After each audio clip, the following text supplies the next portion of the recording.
حي الشباب العاملين خير الكتائب أجمعين، من شيدوا صرح الرشاد ليرفعوا لله دين. حي الشباب العاملين خير الكتائب أجمعين، من شيدوا.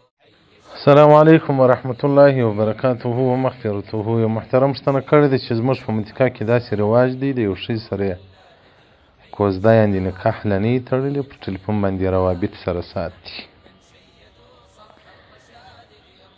محترمه چې نکاح نه تړل سوي تر هغه مخکې روابط دا ټول حرام دي. رسول الله صلی الله علیه و آله و صحبه وسلم فرمایي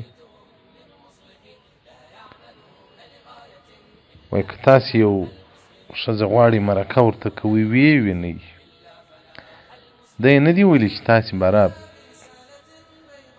ورسره مجلسونه کوئ.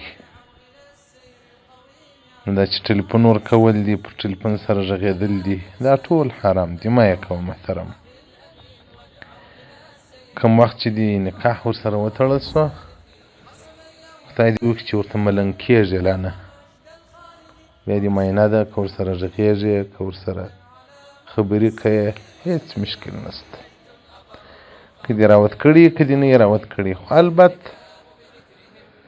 باید دا ډېر ټلیفونان نه ورسره وسي، ځکه هلته په د مابینځ کې هغه حیثیت ولاړ سي.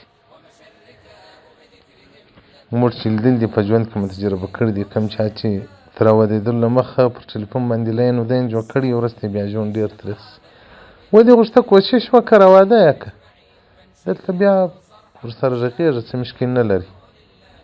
نو مخکې تر ټلیفون به نو دوی ته وا څه قرآن سره وایي، خو دغه مردارې خبرې به سره کوي.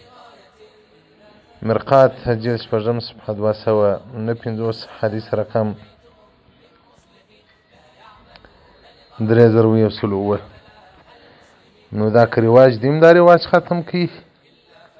اوس خو دا مسلمانان ټول داسې سوي دي په د اعمالو کې لکه کافران. یو په عقیده کې خو مسلمان دی، په اعمالو کې دی لکه کافران. کافران د نجلۍ سره یاري پیدا کړي، بس یو کال باره د هغوی سره زغلي زناوې سره کوي، هغه بعد نه بیا دی وایي موږ واده سره کوو. مسلمانان ته هم اوس دا وایرس راغلی دی د کفر، بس د نجلۍ سره یې روابط یې اړیکې کیسه یي بیا نو کله وکړي کله یې نه وکړي. په دې کې ډېر نهایي احتیاط وکړي، ډېر اجتناب وکړي. والسلام علیکم ورحمة الله وبرکاته.